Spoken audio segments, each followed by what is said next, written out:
most of people are living in their narrative. The noises in their head are loud because they feed a lot of energy into them. They have grown certain attachment to those voices in the head, and if they are in their head here, they are not really present in the moment. So a lot of times, they become disconnected from the people around them. They become disconnected also in their reality. They seem to have a certain narrative and perception of how the world works, even though the results that they have doesn't really quite tally with that. We always think that, whatever, if this is us, this is our mind, we think that all the voices are all us. But the funny thing is, each of these voices have a personality by themselves. You can say that each of these voices, basically I am, have different voices to themselves, and it has different persona. And sometimes the persona starts fighting with each other. Sometimes they harmonize with each other.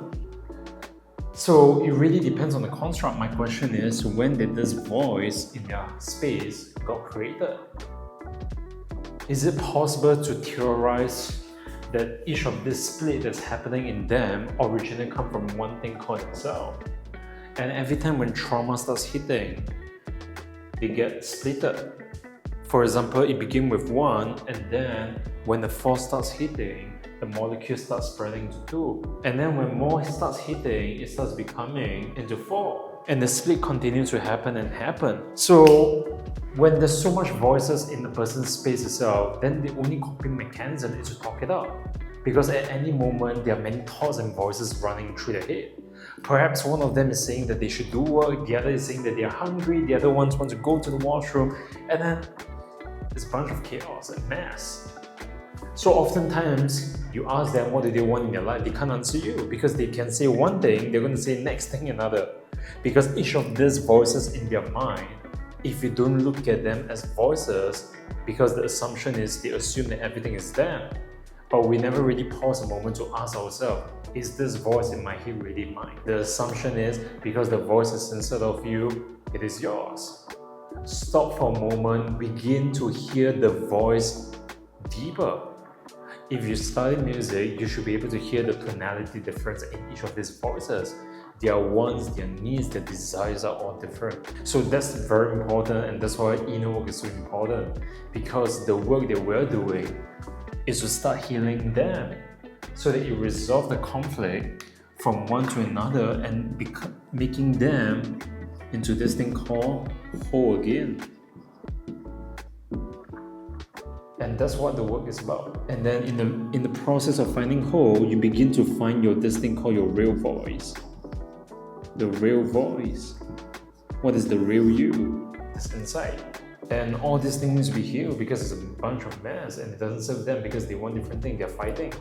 So oftentimes people who runs that kind of conversations, they don't have energy to get anything done in their life. When did all this happen? I will be interested to find out, when did all these things started happening? What was the event that was so traumatic that, they decided to shut themselves off? What was the repeated trauma that keeps happening in the background? I'm interested in the family history. I'm interested in the family systems. I'm interested to also know what really happened. How did she live a life? That she became the person that she is. So for them, it's really about being able to identify what are the different voices, who it belongs to, so that they can begin to see them out and hear what's actually outside of them. Correct. And of course, the healing, to be able to resolve the conflict is one thing, but there's really a lot of work to do, really a lot, because this person is not starting at point 0, it's not starting at point 50, you're probably starting at point minus 200. And that's the amount of work that needs to be done to catch up. But everything is possible as long as we heal the origin, of how all these cracks started happening, and to be able to find a place where all these personas can start integrating and making peace with themselves. It sounds really easy, but there's a lot of work to be done. The problem is, does she even have the cognitive awareness to be able to recognize the different voices inside of her? Can she separate her identity from all these voices? If she can't, there's a problem because everything is a mess. It's a mess and a mesh. A mess and a mesh. So you can understand it this way, every time a trauma happens to us, it's like a force of impact that starts hitting us. They hit us, physically, they hit us emotionally, they hit us, mentally, they hit us, spiritually, or at the soul level. Depending on how deep the trauma is or the force of impact, we start creating this thing called fragmentation. Okay, which create a different persona, different needs, different wants, different parts of us, wanting different things. Perhaps the one part of her, wanting power, the other part of her wanting, to be loved, the other part of her didn't want to feel helpless anymore. They're all wanting different things, so it's chaotic. And in a world whereby, we are really living in a world where there's so much confusion, mental clarity is really a gift, because mental clarity is what we need to be able to see through the illusions of the world that we are being put into. And also the illusions that we hold on. Exactly. We think that something is real, but we never really pause for a moment to examine the reality, what's real. And then there's a fine difference between reality and actuality. Reality is what's real to you, but actuality is what's actually happened. Reality, actuality. Reality is talking about what's real. Actuality is talking about what is actual. What's real.